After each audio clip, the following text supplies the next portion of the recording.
And we are back at Up North at 4. Today we are joined here with David Tank, who is an artist and photographer of a new book that he has written and published. David, thank you so much for coming on and telling us about this book and joining us here today.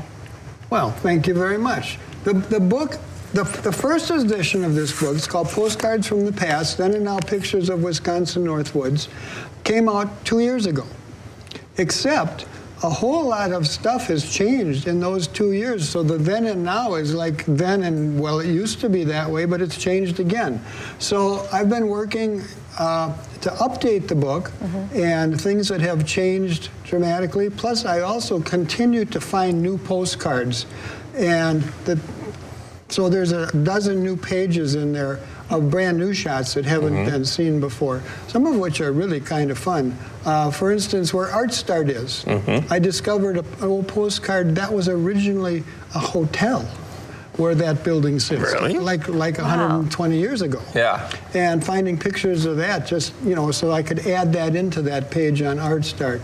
And you know, my goal with this book is to essentially be a time traveler, make believe I'm the original photographer of the postcard, stand in the exact same position that guy shot, shoot the picture again, and it's like, okay, this is what I'm looking at today. If suddenly I was transported to the present from the past. And this is a trip down memory lane, and it's so neat because you can take this to like your family get-togethers, right? And if remember when like in all these places and things that were in the area back in the 50s, even before. Well, and now look at it. That literally just happened in your room out here. In Elko. The two ladies from Elko were looking at it.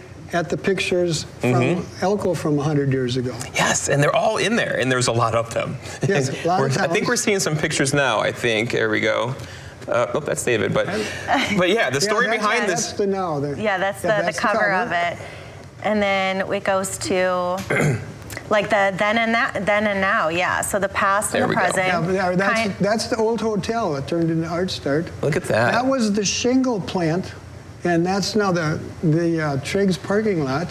Is it? This one is in Three Lakes. That's the big penny in... Because the Triggs was actually a lumber mill, wasn't it, that property? It was a veneer mill. Okay. Where they made like plywood and stuff. And a lot of people think that it sat where Triggs is.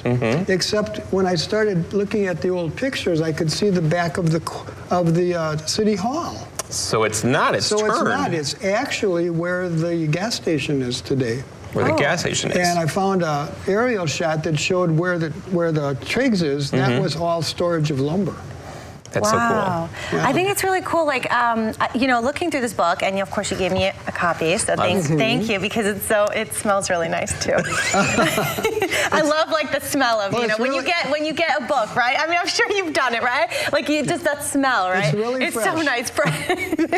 I just picked those up from the printer about a week and a half ago. So I think it's so inspiring because I love what you did with the idea, right? So I wanted to ask why, you know, what it brought you to do this past and then present thing and to come up with this. Well, I actually started doing this living in Eau Claire. I was working at the Chippewa Valley Museum, and I did a short segment of then and now pictures for the museum. That ultimately ended up turning into a book I did about Menominee, Chippewa Falls, Eau Claire again. And then when I moved up here 2.5 years ago, I thought, man, I got to do this because I'd been collecting postcards for a while. My family's from around here originally, so there's a lot of historical things that I know. I've been coming up here since I was a child. Now I'm up here permanently. Right. So it was just so much fun for me to get around and do this. To do the whole history behind it. Before you go, can we tease the next one? Sure. Can we show the cover? Sure. Here we go. What's this called? This is the next book, which I got a chance to read, and it's amazing. So yes, he ran into me in the parking lot and said, "You got any new books you're working on?" And I says, "Yes, would you like to be a first reader of the manuscript?" The Secret of Blackbird Cabin. We have to go. David, thank you very much. Thank you so much. Appreciate you as always. Thank you. We'll be right back after this.